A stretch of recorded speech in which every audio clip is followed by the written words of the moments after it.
She said it loud enough for everyone to hear. "Get out of here and don't come back. You're not welcome here." The music stopped. The laughter froze midair. My son's wedding? And I was being exiled like a stranger.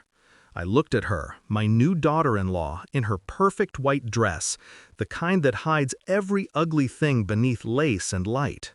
She stood there, smiling sweetly for the guests, but her eyes, they burned with a quiet hatred. I smiled back, and I said, "Okay." Then I added, calm and soft, "But I'll take some others with me." The way her jaw twitched told me she didn't understand, not yet. But she would. I first met her 2 years ago, Leela, beautiful, articulate, and sharp in all the ways my son wasn't.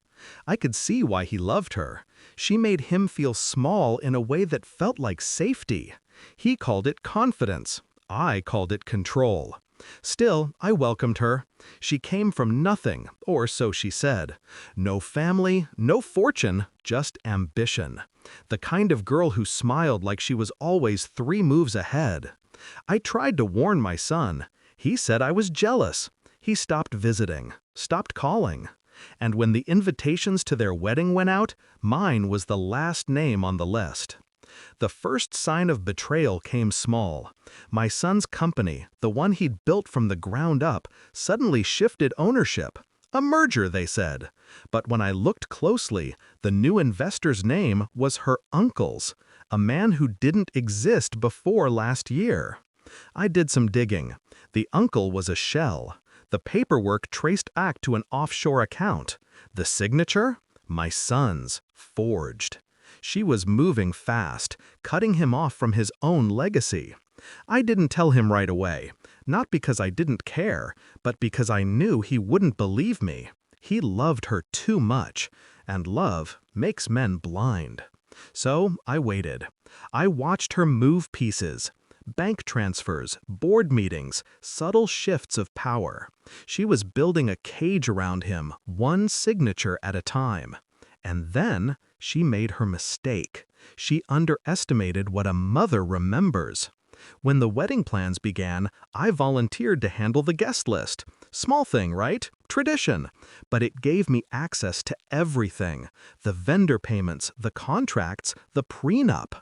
That's where I found it.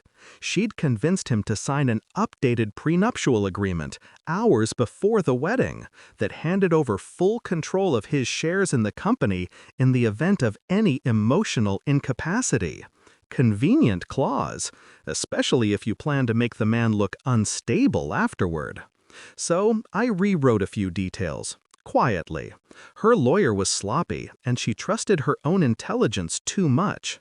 The clause that once protected her now protected him, and one that took everything from him now took everything from her. All she had to do was sign. The wedding was beautiful. I made sure of it. Every flower, every note of the string quartet, perfection. Because revenge should be elegant. She walked down the aisle like she'd already won. My son looked radiant but fragile, a man convinced he was loved. When the vows ended and the champagne flowed, I stepped forward to toast. I said nothing of betrayal or greed or forged signatures, just to loyalty, the rarest form of love. Our eyes met. She understood then that I knew. Her smile faltered for a second, just one, but it was enough. And then she struck back, right there in front of everyone. "You think you're so perfect, don't you?" she hissed. "You've been controlling him his whole life, but this," she gestured around, "this isn't your world anymore. Get out of here and don't come back. You're not welcome here." I nodded, calm. "Okay," I said, "but I'll take some others with me." Then I turned and walked out. A few minutes later, her lawyer received an urgent email, automatic, timed perfectly with my exit. The prenup she signed that morning? Filed, active, irreversible.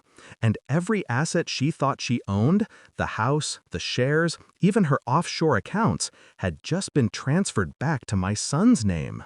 Her phone buzzed. Her father's call didn't go through because there was no father. Her so-called uncle's account frozen. She screamed right there in her wedding dress, surrounded by guests. And my son, my sweet, heartbroken son, finally saw her for what she was. I didn't stay to watch the rest. I didn't need to. By the time I reached my car, the screams had turned into sobs. She'd built her empire on forged trust and borrowed power. I just handed her the mirror.